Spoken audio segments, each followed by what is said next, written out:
Their native language is Arabic, and we like to. No, no. I mean, do we have statistics? Overall in Illinois, as you guys know, we don't know exactly. We don't have like any numbers. There are exactly 6,000 Muslims. There are exactly 300,000 Arabs, right? We're not on the census. We have to get like exact numbers. But I think the estimate for Muslims in the state has been about $500,000, 500,000 people, I think, right? 400 whatever. 400, 500. Again, we don't have any real numbers. And that's even a conservative one too. So yes. You can say copy. Yeah. 500 or 400?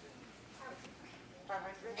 We'll say 500,000 Muslims in the state of Illinois. It is important to highlight the quality of Muslims also, that we have, higher education than the average American, that we have higher income than the average American, that we're opening many new businesses.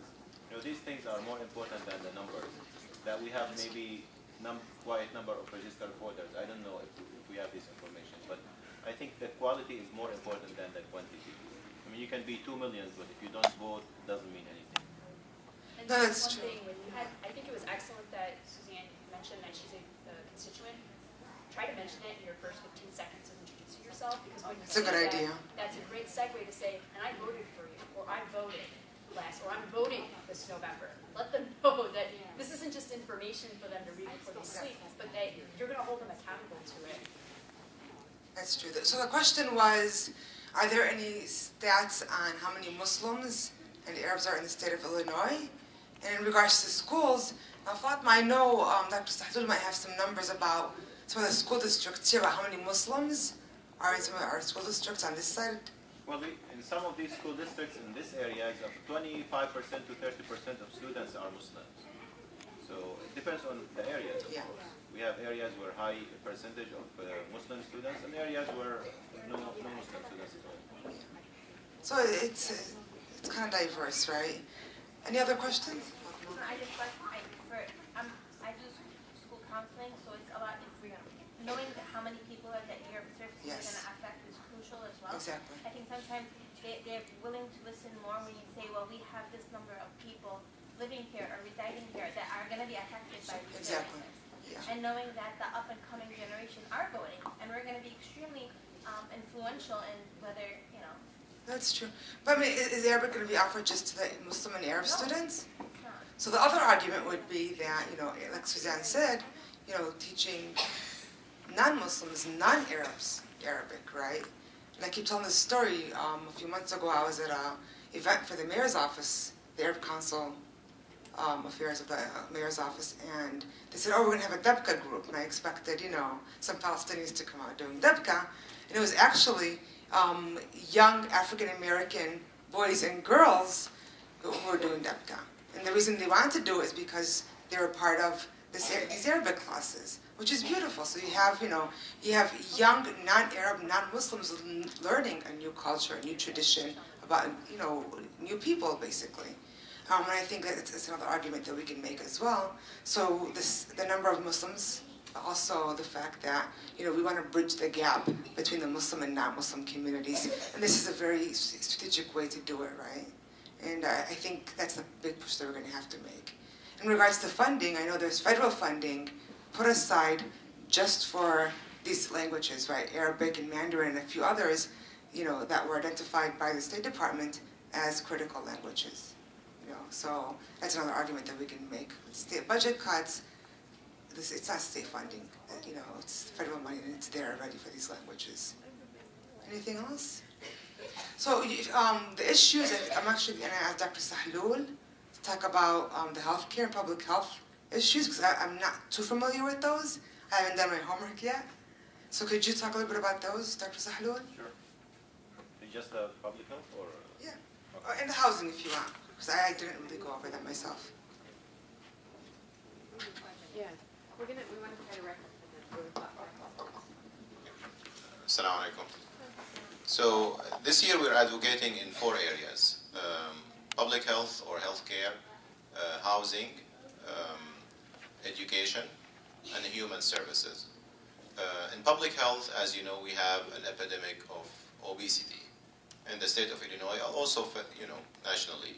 We have more young children who are obese. obese. We have more adults who are obese. And we're trying to help our citizens, especially in inner city, to have access to fresh food. As you know, there are areas in inner city where you have no access for fresh food. You have all kinds of junk food. You have people actually from the Muslim community, Arab community, who are selling liquors, liquor and junk food, and they don't have fresh fruits and vegetables. So there is a bill in the Senate, which is introduced by Senator Collins, which is a senator from this district, the Mosque Foundation district, which provides grants for small businesses who would like to introduce fresh fruits and vegetables in inner city. So that's one bill we are advocating for in public health. And the details are in the folder which you will have. In housing, as you know, we have also a problem with foreclosures. We have many families who are losing their homes to foreclosures because they're not able to pay their loans. So there is a bill also introduced by Senator Collins, which help mediation for these families so we can prevent, hopefully, foreclosure. So providing some mediation and counseling for families who are at risk of foreclosure so we can prevent that.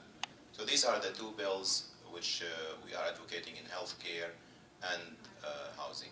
The Arabic language is the third bill. And by the way, the Arabic language bill is a follow-up on last year's bill. Last year we introduced a resolution which encourages public school to explore introducing Arabic language as a second language, in addition to Spanish and German and French and Latin.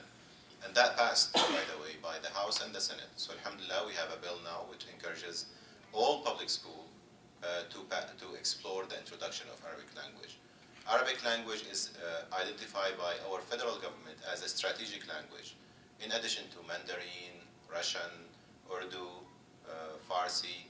So these are identified as strategic languages. So we're not asking for an unknown language or a very minority language. We're asking for a language which our federal government has a lot of fund to pay to public school in order to promote introduction of the Arabic language.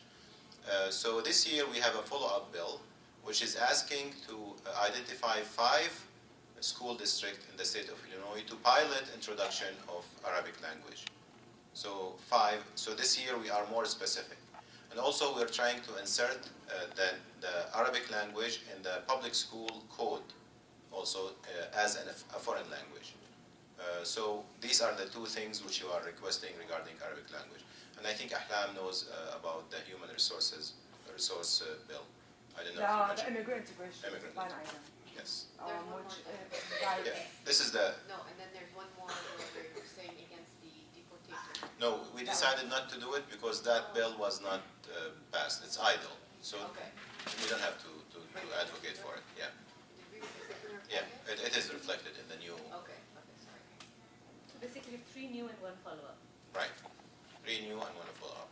And of the ones we are in coalition with other agencies so that we have more power. Yes, the immigration line item is in coordination with Illinois Coalitions for Immigrants and Refugee Rights, and also with the Catholic Conference, so with the Archdiocese and with the immigration community, Latino community. The housing is in coordination with imad, Inner City Muslim Network, and United Congress, which is a coalition of churches and synagogues in the west and south side. The health care bill also in coordination with Iman and the United Congress.